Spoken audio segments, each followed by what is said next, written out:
पोरांसाठी बरं त्याच्यातून मजुरी केल्याशिवाय पर्याय नाही. 2-2, 1.5 वर्षाची पोरं आई निघून गेली तशी त्या म्हातारीने सांभाळल्यात. काय करणार तरी तिला किती त्याचं अवघड वाटत. कष्ट करून दोघं नवरा बायको परत मग त्यांच्या बापाला पण सांभाळायचं आणि त्या पोरांना पण सांभाळायचं. काळजी घ्यायची.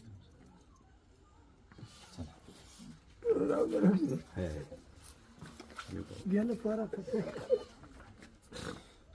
मी वडील होतो करणार काय करू काय का आता कवर राहणार आई सांभाळ करू शकत कार्तिक मध्ये सगळं बघा. हा कार्तिक येतो काय ऐकतो माझा नंबर घेऊन ठेवा काय लागेल.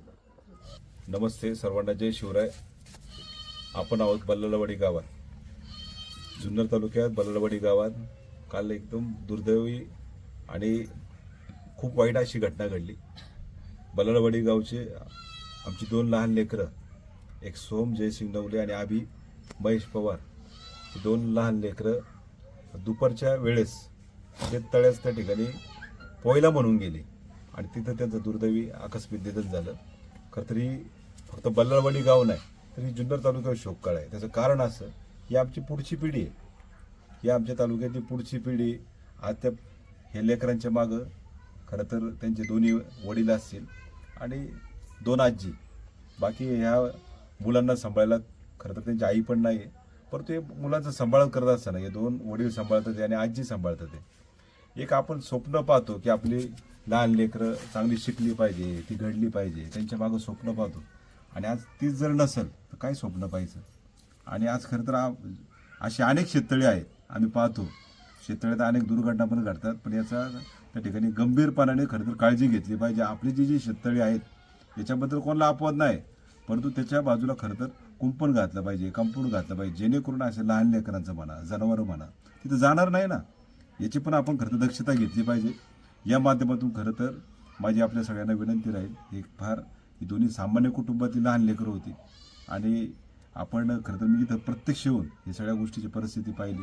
याचं खरं तर सांत्वन करण्यासाठी आम्ही या ठिकाणी आलो. हा एक लहान मुलगा आहे, हा सोमचा लहान भाऊ ना, हा सोमचा लहान भाऊ. खरं तर हे तिघे होते, परंतु हा छोटा, तुझं नाव काय बेटा? कार्तिक घरी पळत आला म्हणून समजलं तरी आमची 2 लहान लेकरं शेततळ्यात गेली. याचं धाडस आहे तसं. हा बिचारा घाबरत पळत आला, नाही तर समजलं पण नसतं ही मुलं गेलीत कुठं.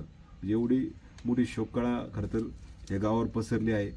मी या माध्यमातून खरं तर सगळ्यांना विनंती करत की आपण खरं तरी अशा कुटुंबाच्या मागं उभं राहिलं पाहिजे. आपण इतर ठिकाणी अनेक ठिकाणी आवाजसाव खर्च करतो, जे नाही ते खर्च करतो, पण अशा लहान लेकरांच्या मागं कोणी उभं राहायचं. मी खरं तर ह्या कार्तिकचं जे काय आहे, कार्तिकचं पुढचं काय शिक्षणाचा खर्च असेल मी तो स्वतः वैयक्तिक करेल. आपण निरंजन मित्रपरिवारच्या माध्यमातून आम्ही अशी लहान लेकरं खरं तर घडली पाहिजे. उद्या त्याला कॉलेजपर्यंत कुठलं शिक्षण त्या कुटुंबाने आम्हाला वेळोवेळी सांगावं. नक्कीच आपण याचं शिक्षणाचं त्या ठिकाणी विषय मार्गी लावू, परंतु कुटुंबाला पण त्या ठिकाणी आर्थिक मदतीचा हात म्हणून आपण सगळ्यांनी खरं तर दिला पाहिजे. मी या कुटुंबाचा जो काही मोबाईल नंबर आहे आपल्या सगळ्यांना या ठिकाणी शेअर करेल. खरंच इथं ज्या ठिकाणी गरज आहे नक्कीच आपण त्या ठिकाणी मदतीचा हातभार उभा करूया. मी पुन्हा एकदा सगळ्यांनी मनापासून विनंती करतो. धन्यवाद.